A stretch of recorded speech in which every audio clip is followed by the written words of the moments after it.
Assalamualaikum warahmatullahi wabarakatuh. Alhamdulillah, bapak-bapak, ibu-ibu, jamaah sekalian yang dirahmati dan dimuliakan oleh Allah Subhanahu wa ta'ala.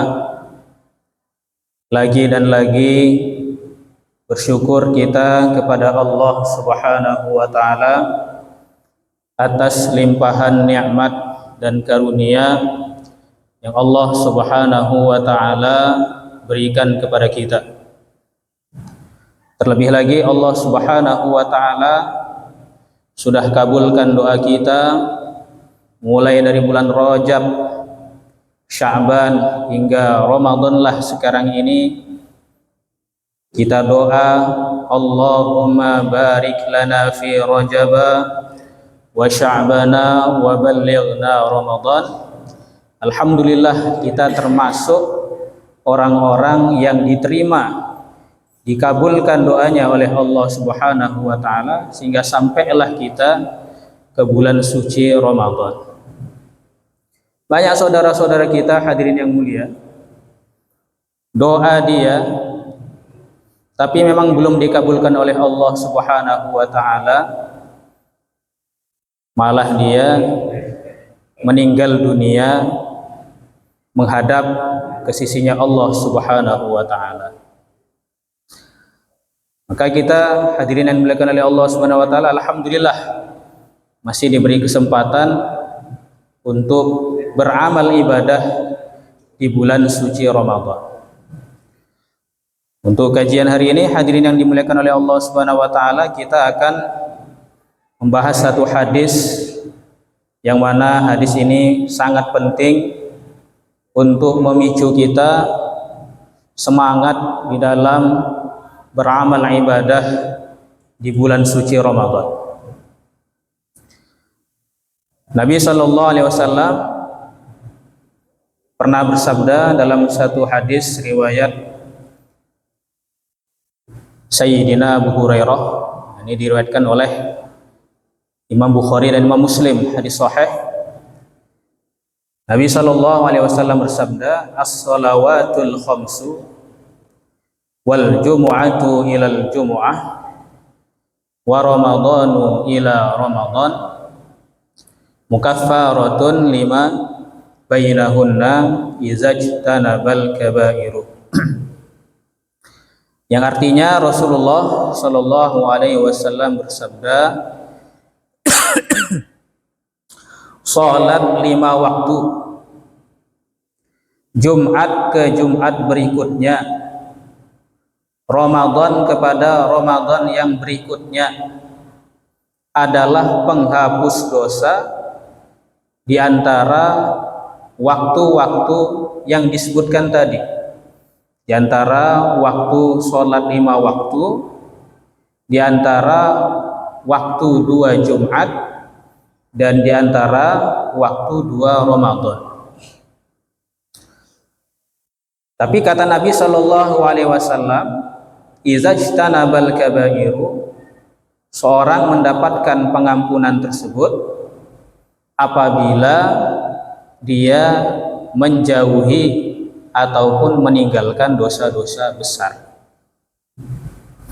Maka dalam hadis ini, bapak-bapak, ibu-ibu sekalian yang dirahmati oleh Allah Subhanahu wa ta'ala, para ulama membuat kesimpulan bahwa Allah Subhanahu wa ta'ala memberikan waktu-waktu untuk hambanya supaya hamba tersebut mendapatkan ampunannya Allah Subhanahu wa ta'ala. Yang pertama, kata Nabi sallallahu alaihi wasallam, orang kalau pengen mendapatkan ampunannya Allah Subhanahu wa ta'ala adalah as-salawatul khamsu. Pertama, dia melaksanakan sholat 5 waktu. Maka bagaimana kita memahami hadis Nabi as-salawatul khamsu dalam hadis ini, Bapak Ibu sekalian? Jadi andai kata kita sudah melaksanakan sholat subuh. Alhamdulillah kita sudah sholat subuh nih hadirin yang dimuliakan oleh Allah Subhanahu wa taala. Kemudian ada kesalahan-kesalahan, ada khilaf kita, ada mungkin perbuatan buruk yang kita kerjakan. Maka nanti waktu masuk sholat zuhur, sholat kita Allahu Akbar, sholat kita takbiratul ihram. Maka kata Rasulullah Shallallahu Alaihi Wasallam dari hadis ini, apabila seorang hamba itu dia sholat subuh, kemudian dia sholat zuhur, maka andai kata di antara dua waktu sholat ini, sholat subuh dengan sholat zuhur, adalah dia berbuat kekhilafan, kesalahan, keburukan, maka kesilapan, keburukan itu akan diampuni dan dihapuskan dosanya oleh Allah Subhanahu wa taala. Begitu juga selanjutnya Bapak Ibu hadirin yang dimuliakan oleh Allah. Sholat zuhur sudah dikerjakan, sholat lagi di asar. Asar dia sholat lagi. Maka andai kata di antara waktu zuhur dan asar ada perbuatan dosa yang dia kerjakan, tentunya akan diampuni oleh Allah Subhanahu wa taala, dan begitulah seterusnya hadirin yang dimuliakan oleh Allah Subhanahu wa taala. Pak Ustadz, ini apa untuk bulan Ramadan aja kayak ini fadilah ini? Enggak, Bapak Ibu sekalian, di luar Ramadan pun Allah kasih pengampunan. Sholat kita 5 waktu, diampunilah dosa kita oleh Allah Subhanahu wa taala di antara 5 waktu tadi. Maka Rasulullah Sallallahu Alaihi Wasallam dalam hadis yang lain memberikan perumpamaan. Nabi kasih perumpamaan kepada kita Bapak Ibu sekalian mengenai sholat 5 waktu ini. Orang yang mengerjakan sholat 5 waktu itu seperti orang yang di depan rumahnya ada sungai yang dalam, mengalir lagi, jernih airnya Bapak Ibu sekalian. Mandi dia dalam 1 hari 1 malam 5 kali. Mandi ketika keluar rumah, waktu pagi mandi, waktu siang mandi, sore mandi, malam mandi lagi. Maka Bapak Ibu sekalian, kata Rasulullah tanya kepada sahabat, apakah orang yang dia itu mandi dalam sungai yang ada di depan rumahnya, sungai yang dalam, airnya jernih, mengalir lagi, masih ada kotoran di badannya? Maka kata sahabat, mesti nggak ada Rasulullah. Begitulah perumpamaan sholat. Jadi ibaratkan kita Bapak Ibu sekalian, kita ini sholat, kita ini membersihkan tubuh kita dari segala macam kotoran-kotoran dosa-dosa yang kita perbuat.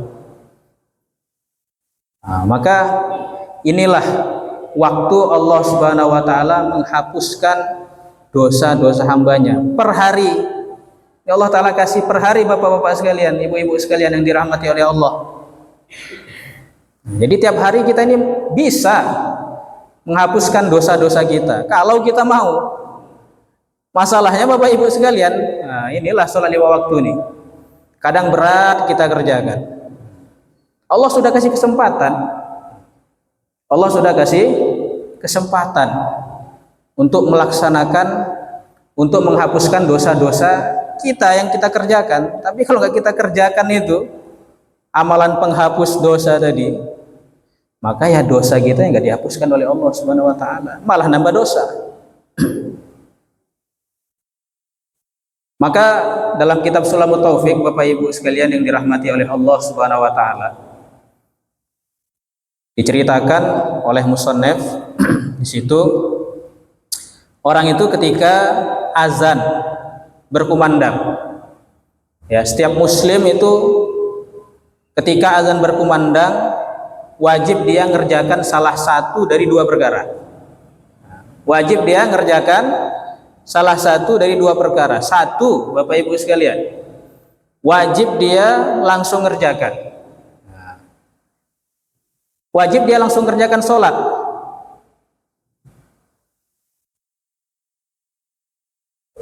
Yang kedua, Bapak Ibu sekalian yang dirahmati oleh Allah Subhanahu wa taala, andai kata ada satu hajat, satu keperluan yang betul-betul menghalangi dia untuk sholat di awal waktu,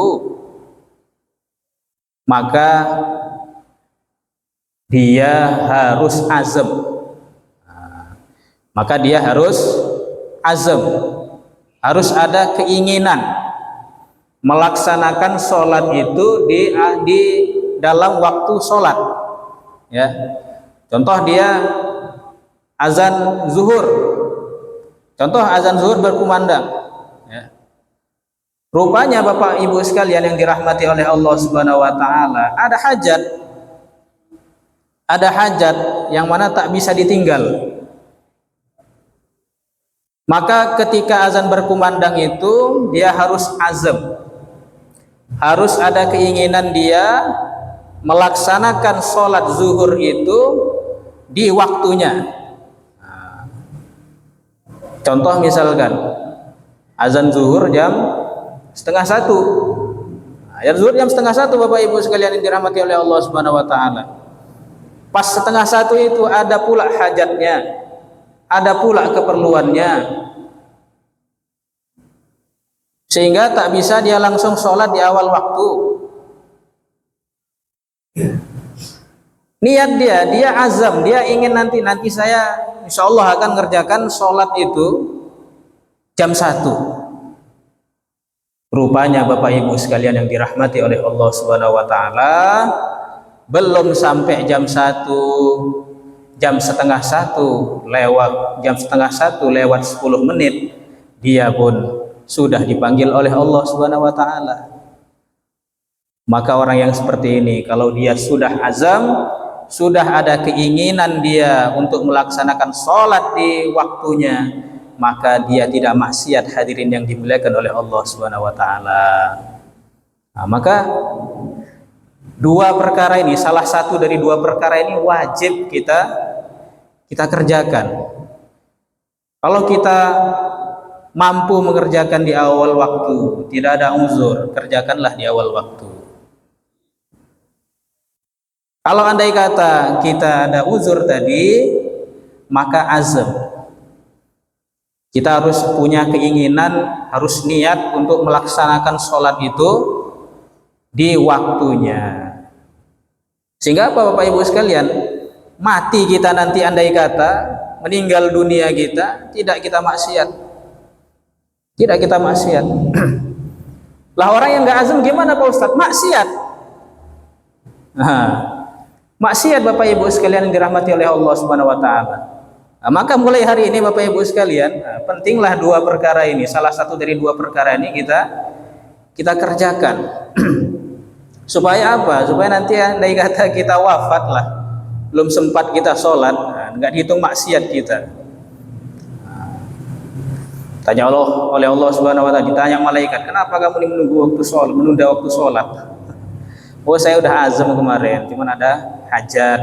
Oh, ya sudah, begitu. Jadi tidak maksiat, hadirin yang dimuliakan oleh Allah Subhanahu wa taala. Ini yang pertama. Waktu di mana Allah Subhanahu wa taala mengampuni dosa-dosa hambanya adalah di antara 5 waktu sholat. Kemudian yang kedua, kata Rasulullah Shallallahu Alaihi Wasallam, wal jumu'atu ilal jumu'ah. Hari Jumat ke Jumat yang berikutnya, dia mengamalkan amalan-amalan ibadah di hari Jumat.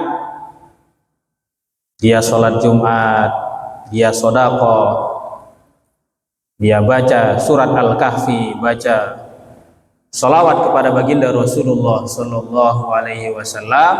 Dihidupkannya hari Jumat itu, hadirin yang dimuliakan oleh Allah Subhanahu Wa Taala, sampai lagi ke Jumat berikutnya sama, dia mengamalkan amalan-amalan di hari Jumat.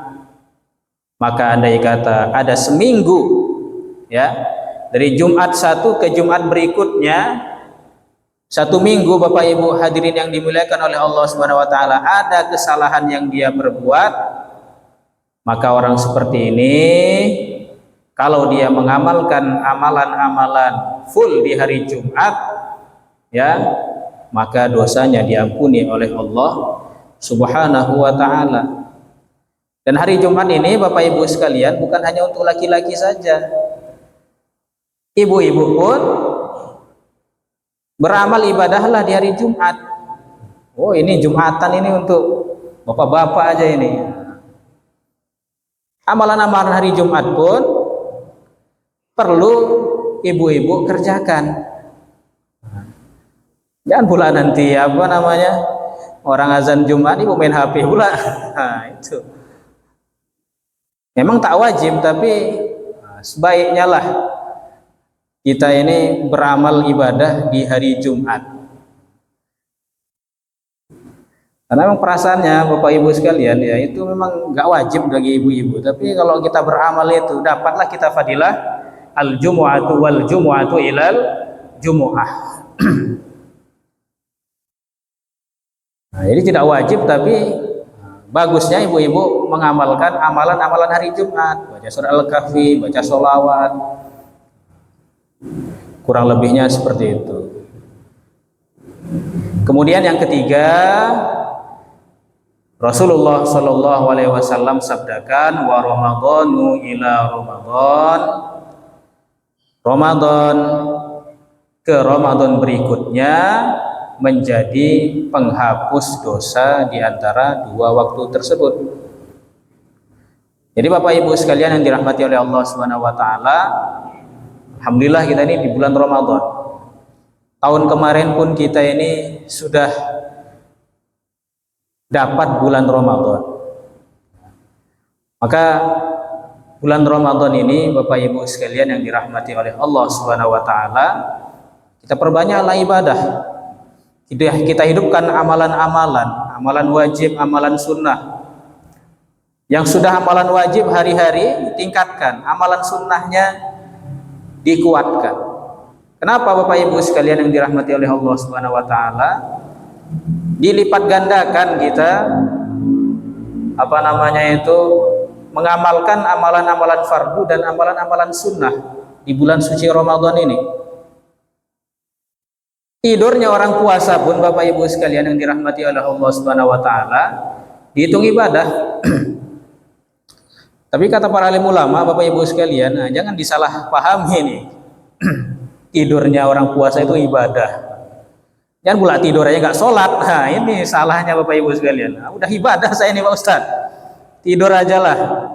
Dari pagi subuh setel sampai menjelang maghrib, ya, jam-jam 5 buat beli bukaan, jalan-jalan, ngabuburit lah istilahnya orang zaman sekarang Bapak Ibu sekalian. Nah. Memang ibadah, ya, tetapi kalau terlalu banyak tidur sampai meninggalkan amalan-amalan fardu, ya dosa juga Bapak Ibu sekalian.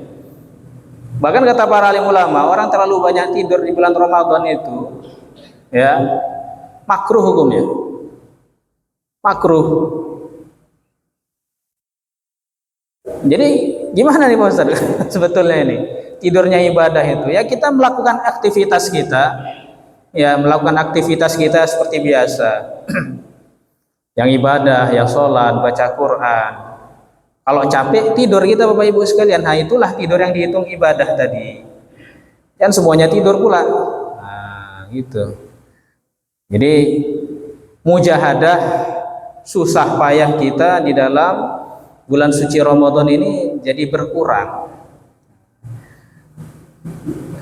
Maka kata Rasulullah, ya, apabila seorang itu melaksanakan ibadah-ibadah di bulan suci Ramadan, banyak dia amalkan, dosa-dosa semuanya dia jauhi, perbuatan buruk dia jauhi. Maka orang yang seperti ini Ramadan dia beramal kebaikan, datang lagi Ramadan berikutnya, maka dosa-dosanya diampuni oleh Allah Subhanahu wa taala di antara 2 Ramadan. Tentunya di sini Bapak Ibu sekalian bukan dosa-dosa besar, tapi dosa kecil. Dan orang yang mendapatkan fadilah as-shalawatul khamsu wal jumu'atu ilal jumu'ah wa ramadhanu ila ramadan mukaffaratun lima bainahunna. Orang ini diampuni dosa-dosanya di antara 3 waktu tadi. Hadirin yang dimuliakan oleh Allah Subhanahu wa taala, ada syaratnya. Ada syaratnya. Kata Rasulullah, izajtanabal kabairu, apabila dia menjauhi dosa-dosa besar. Jadi orang mendapatkan fadilah yang disebutkan tadi, diampuni dosa-dosanya di antara 5 waktu sholat, diampuni dosa-dosanya di antara 2 Jumat, diampuni dosa-dosanya di antara 2 bulan suci Ramadan. Ini apabila dia menjauhi dosa-dosa besar. Maka dosa besar itu kriterianya bagaimana, hadirin yang dimuliakan oleh Allah Subhanahu wa taala? Dalam kitab Fathul Qorib Hadis karangan Sayyid Alawi Al-Maliki, beliau tuliskan dalam ta'liq hadis yang beliau karang bahwa kriteria dosa besar itu adalah dosa yang mana ada ancaman yang besar yang Allah Subhanahu wa taala sebutkan baik dalam Al-Qur'an maupun disabdakan oleh baginda Rasulullah sallallahu alaihi wasallam. Jadi itulah kriteria dosa besar, hadirin yang dimuliakan oleh Allah Subhanahu wa taala. Ada ancaman yang sangat berat bagi pelakunya. Nah, itulah kriteria dosa besar. Maka di antara dosa besar yang paling besar disebutkan akbarul kabair. Dosa besar yang paling besar adalah asyirku billah, syirik kepada Allah Subhanahu wa ta'ala, menyekutukan Allah Subhanahu wa ta'ala.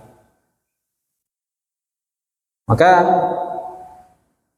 ada memang perbedaan di dalam syirik dan kafir ini, hadirin yang dimuliakan oleh Allah Subhanahu wa ta'ala, karena memang dua-duanya disebutkan dalam Al-Quran, tetapi memang jalurnya sama. Musyrikin dan kafirin ini jalurnya sama. Finnari khalidina fiha abada, di neraka selama-lamanya, hadirin yang dimuliakan oleh Allah Subhanahu wa taala. Ya, musyrikin, kafirin jalurnya sama. Finnari khalidina fiha abada, di neraka selama-lamanya. Cuman ada perbedaan sedikit mengenai musyrik dan kafir. Kenapa dibedakan dalam Al-Qur'an? Orang musyrik itu adalah orang yang dia yakin kepada Allah Subhanahu wa taala bahwa Allah itu adalah Tuhan. Namun dia yakin juga ada Tuhan selain Allah Subhanahu wa taala dan dia tidak menyembah Allah. Maka itulah yang disebut sebagai musyrik. Dia yakin Allah taala Tuhan, tapi dia yakin juga selain Allah itu ada Tuhan. Maka inilah orang musyrik. Lah kafir ini gimana Bapak-bapak sekalian, Ibu-ibu sekalian dirahmati oleh Allah Subhanahu wa taala? Kafir itu adalah orang yang dia tidak yakin Allah Subhanahu wa taala Tuhan dan meyakini yang selain Allah adalah Tuhan. Maka dua-duanya ini Bapak Ibu sekalian tadi itu jalurnya sama. Lah taubatnya bagaimana Bapak Ibu sekalian yang dirahmati oleh Allah Subhanahu wa taala? Kafirin, musyrik ini taubatnya bagaimana? Taubatnya satu, dengan mereka mengucapkan 2 kalimat syahadat, asyhadu an la ilaha illallah wa asyhadu anna Muhammadar Rasulullah. Kemudian yang kedua, memperbaiki keyakinan dari keyakinan yang mana ada Tuhan ya selain Allah, menjadi Tuhan, menjadi Allah adalah Tuhan satu-satunya. Qul huwallahu ahad, katakanlah Tuhan itu satu, yaitu Allah Subhanahu wa taala. Itulah yang perlu diperbaiki. Wallahu taala a'lam bissawab. Dan masih banyak lagi hadirin yang dimuliakan oleh Allah Subhanahu wa taala, dosa-dosa besar. Dan disebutkan dalam Al-Qur'an diantaranya zina. Ini termasuk dosa besar. Membunuh ini juga termasuk dosa besar. Wallahu ta'ala a'lam. Maka apabila orang itu melakukan dosa-dosa besar, ya, melakukan dosa-dosa besar, maka dia tidak mendapatkan fadilah yang disebutkan tadi sebelum dia bertaubat kepada Allah Subhanahu wa taala. Kalau hubungannya dengan hakullah, ya nanti minta ampun kepada Allah Subhanahu wa taala. Kalau hubungannya dengan hakun nas, maka nanti perlu ada minta maaf kepada manusia. Mudah-mudahan ini kita dapat pemahaman dari Allah Subhanahu wa taala dan kita dilindungi oleh Allah Subhanahu wa taala dari melakukan dosa-dosa besar, dosa-dosa kecil, sehingga kita mendapatkan pengampunan dari Allah Subhanahu wa taala, baik pengampunan dari sholat 5 waktu maupun pengampunan dari hari Jumat ataupun bulan suci Ramadan. A'udzubillahi minasyaitonirrajim. Bismillahirrahmanirrahim. Alhamdulillahirabbil alamin wassalatu wassalamu ala asyrafil anbiya'i wal mursalin wa ala alihi wa ashabihi rasulillahi ajma'in. Allahumma ighfir lana dhunubana wa israfana fi amrina wa sabbit aqdamana wa ansurna 'alal qaumil kafirin. Allahumma ighfir lana dhunubana wa kaffir 'anna sayyi'atina wa tawaffana ma'al abrar. Allahumma lakal hamdu kulluhu wa lakal mulku kulluhu wa biyadikal khairu kulluhu sirruhu wa alaniyatuhu. Ighfir lana ma madha min dhunubina wa 'assimna fima baqiya min umrina warzuqna a'malan tahiratan zakiyatan tarda biha 'anna. Tub 'alaina ya maulana innaka antat tawwabur rahim. Allahumma barik lana fi Ramadan. Allahumma barik lana fi Ramadan wa wafiqna li ihya'i lailatul qadar.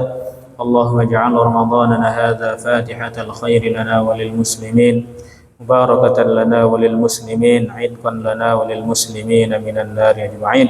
ربنا آتنا في الدنيا حسنة وفي الآخرة حسنة وقنا عذاب النار. صلى الله على سيدنا محمد النبي الأمي وعلى آله وصحبه وبارك وسلم. سبحان ربك رب العزة عما يصفون وسلام على المرسلين walhamdulillahi rabbil alamin.